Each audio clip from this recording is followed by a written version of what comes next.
You've got a bloody cheek.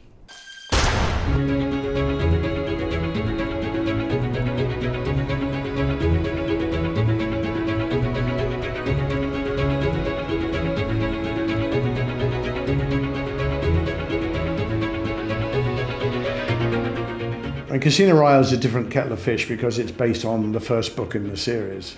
So there is a certain amount of the book in the script. You violated the only absolutely inviolate rule of international relationships. And why? So you could kill a nobody.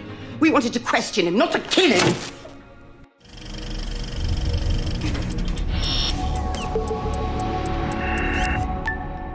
Some locations are nice because they're pleasant places, like Venice and Italy. Anywhere in the sunshine is actually a pleasant place. But it's all part of the film. It's all peripheral. I don't actually consider it when I'm shooting that this is a great location. I just think, oh, it's a good shot, there's a good shot there. And you take everything on board as you move along.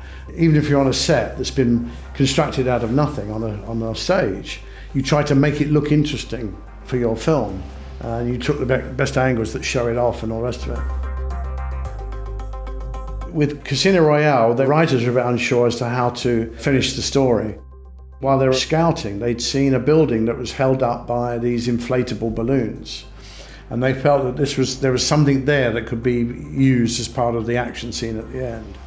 The difficulty for the production was where to do this, because you couldn't actually do it in Venice for obvious reasons. I mean, because A, it would be a real building being sunk, and B, that you're interrupting all the river traffic and people's livelihoods and all that. So you knew you couldn't do it for real. So you then had to do it as a set somewhere. The biggest stage that you can waterproof is 007, because it was actually built for You Only Live Twice, the submarine station. So it's the only stage you can flood successfully. So we decided that we would build it there. And the question was, how do we get it to look like it's tilting and going in the water?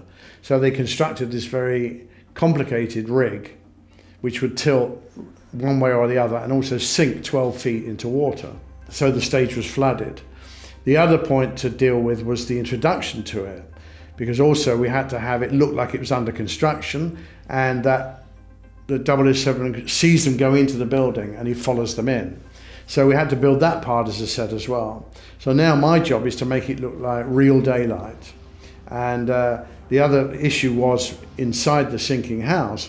How do I light inside the sinking house if it's derelict? Therefore, there is no real light in there. There's only light coming in the windows. But then it's going to sink into the water, which is going to cover up the light from the windows. It took 3 weeks to shoot that scene. So you don't want to be held up having to relight every single angle. I got the art department to put skylights in the roof. And the thing was that when the set was at its topmost height, there was only 10 feet to the roof of the stage. Well, it's barely enough room to get a light to come through the skylight directly. And anyway, when it tilted the building, the light wouldn't come through the skylight anymore. So that wasn't going to work. So what I worked out was I put whole rows of what they call Dino lamps. And because they are batches of 12 lights in a frame, they have 12 shadows. So I had to then put a silk that covered all of that so that all the shadows were taken away. And it gave me this 50-foot square light source. So it meant as the building tilted, the light would stay the same. The amount of light coming in would stay the same. Although as you moved, going down 12 feet didn't make a lot of difference, because if you think about it, if you've got an aperture and you're very close to the light source and then you drop, you actually see more lights as you go down. And then all you have to worry about is the close-ups inside. Every shot the camera had to be tied down with rope and screwed into the set, because it was obviously, when it was like tilting and the water was running in, it could upset the camera mount. So everything had to be worked out carefully. There was no storyboard for that. We got it all out of our heads, because we worked out what the story should be. Right, he comes in here, he fights there, they fight on these stairs here, they go there. So we worked out all of that, and it was a question of just working our way through it in continuity. The underwater scenes were a slightly different thing, is that we used an underwater specialist. He had a filler light with his camera, and I lit it from above as if it was sunlight coming down through the water, because that was the easiest way of doing it.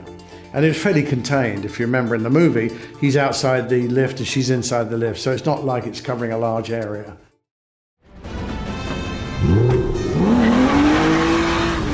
Well, a car chase is a car chase, and all you can do is think of new gags. It really doesn't affect the photography at all. The thing about action photography is coverage. The more coverage you have, the more exciting you can get it. In terms of the Casino Royale and the car rolling over, I had nothing to do with it. It's all second unit, because it's complicated to do that. They spent all night getting the car to turn over, because the Aston Martin's constructed so that it holds the road, so it's very hard to turn it over. You know, it's not made to turn over.